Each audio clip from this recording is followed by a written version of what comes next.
Hey guys, welcome back to my channel. I'm gonna do a 28-week pregnancy update. I am 28 weeks. I was actually 28 weeks yesterday, so I'm 28 weeks in one day. Things are going pretty good. I'm actually really lucky. I have really easy pregnancies for the most part. Never got morning sickness with either one. Don't really get heartburn. I don't swell. David's in the background watching the baby with Daddy, which basically means that he wants to watch videos of himself over and over and over and over and over and over again. And then we've got whatever's on TV. This week, the baby is really active. He's very active, especially when I'm trying to relax. So anytime I sit down or lay down, especially at night to go to sleep, he just kicks the absolute crap out of me. Constantly. It's what he does. David was pretty active, but this one has been active earlier than David was, and so it kind of, I think a lot of people say that you feel movement with the second one earlier because you know what you're looking for. But I started feeling flutters at 11 weeks and then full-blown kicks at 17 weeks. And I think Dawn felt him kick for the first time at 20 weeks, which is about the same time, 20 weeks, with David. But I didn't start feeling movement until 20 weeks with David because I didn't really know what I was supposed to be looking for. This week and a little bit of last week, we've been doing a lot of moving things around.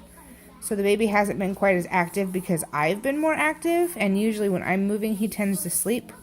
So we've been doing a lot of moving, a lot of rearranging, and a lot of getting rid of stuff because as of right now, myself, Dawn, and David, our son, we share a room, which is not ideal because there's absolutely no way to sleep train a 15-month-old when you share a room with him. There are several reasons why he is not sleep trained. I'll get into those further in other videos, but he will sleep for about 2 to 4 hours in his crib, depending on how tired he is, and then he wakes up crying. And because his crib, hi baby, his crib is directly right next to our bed, he can see us. Mama? What, baby? You want to come up here? Come on. Ugh. And because he can see us, he will cry and cry and cry until one of us picks him up and brings him into bed with us. Won't you? Yeah. Who's that? That's the boy. Sorry for all the clutter on the table. Like I said, we've been moving things and rearranging things. We're still not done yet, but we're taking a rest because it's been a long day and I am just covered in sweat, and I've been having a lot of hip pain because of the muscle relaxing and everything else. My joints relaxing because of the baby. And there's Dawn in the background. You see Daddy wave? Yeah, was that funny? Anyways, so that also he doesn't have a room where he can just go and play. And it's hard to keep him out of things. See you waving? Say hi. It's hard to keep him out of things being, a 1-year-old. He wants to explore and he's curious. Hi. No, you can't have it. And so he gets yelled at a lot, which, okay, go down there. He's gonna throw a little fit now.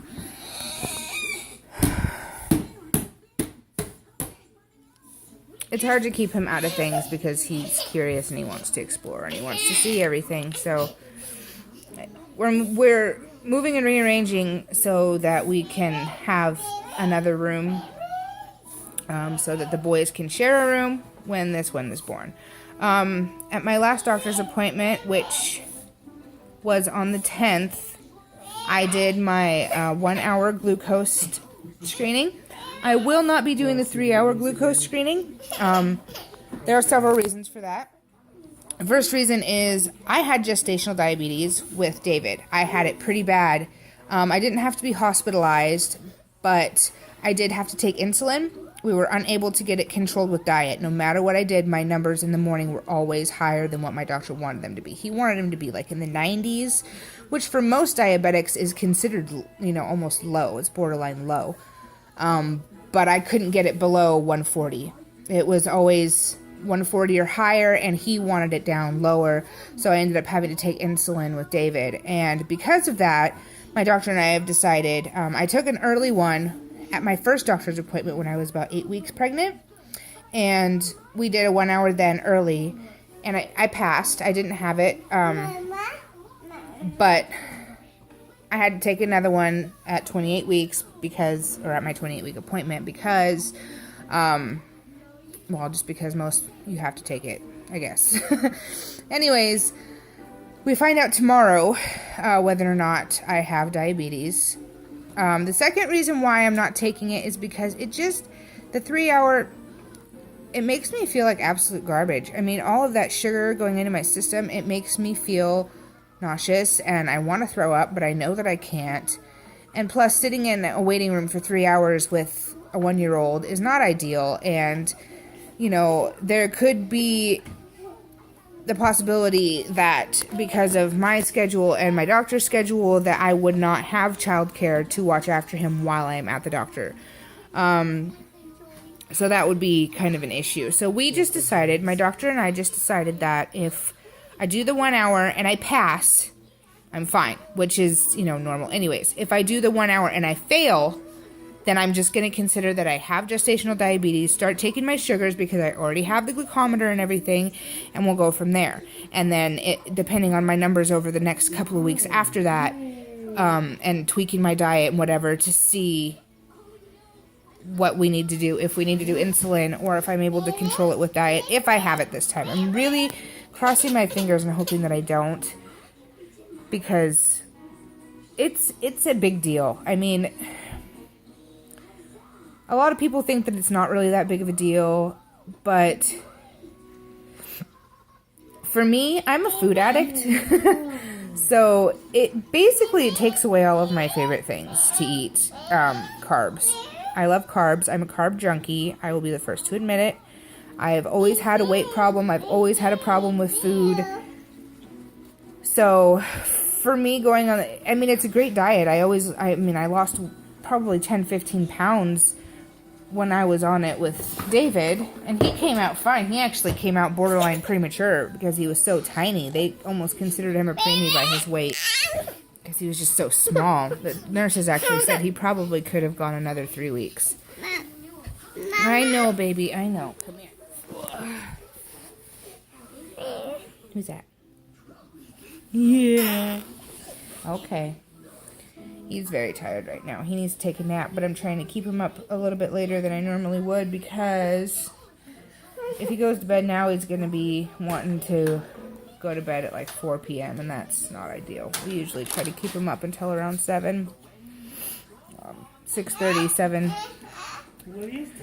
because that's what time Dawn goes to bed, and Dawn has to get up at 5:30 in the morning, and David is always up at 5:30 in the morning, so if we get him down at like that time, then he sleeps longer, and it's fine, whatever. Anyways, I'm going off on another tangent. I can't do that.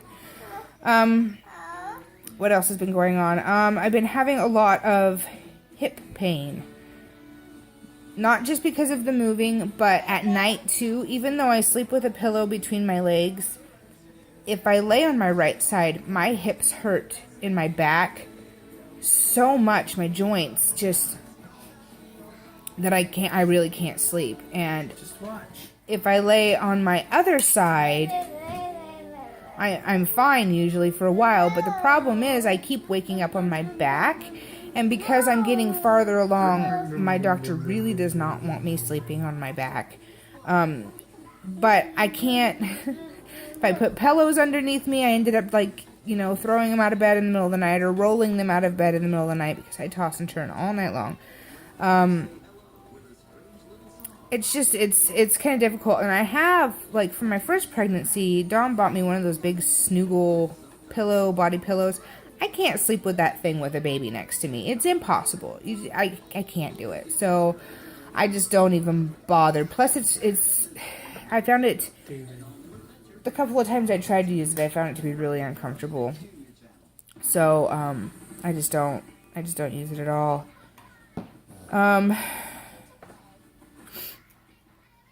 My doctor measured my belly, and he said that I'm measuring perfectly, and everything looks good, and the baby looks good, and his heart rate is good, and he is sitting really, really, really low. And he's sitting on the opposite side that David was. David, when I was pregnant with David, he was always on the right. This guy tends to be on the left and really, really down low. So that's pretty much what's going on. There's not really a whole lot of updates I can give. Everything's going smoothly. The only problems really that I've been having is the hip and back pain, and it's mostly because, number one, I have bad hips. I've always had bad hips ever since high school. And number two, because the baby's sitting so low. He's sitting down so low that he's just putting more pressure on my hips and my pelvis than what I'm used to. And, you know, I got a 1-year-old that I have to chase around too on top of everything else, who just started running, so that's fun. I don't really have a whole lot else to say, really. I know it's been a while since I've done a video. We've been moving and rearranging, and I apologize for that. I'm going to actually be trying to be more vigilant about getting at least one video up a week until we get the baby here, and then I'm probably, well, until we get things situated, at least with the rooms downstairs, and then I'm probably going to be trying to do at least 2, if not 3 videos a week to just try. But at this point, I'm just going to try to shoot for getting one out by the weekend every week. I can't say, you know, oh, I'll put out new videos every whatever day, because I can't guarantee with a 1-year-old and with everything that's going on in the house right now that I'll even be able to do that. So I don't want to make promises that I can't keep. But I really do appreciate everybody that watches my videos, and if you like the video, go ahead and hit that like button. Subscribe if you want to. I'm not going to force you to do anything you don't want to do. Don't tell me how to live my life. So I really look forward to reading everybody's comments and critiques, and thank you so much for watching, and I'll see you in my next video. Bye.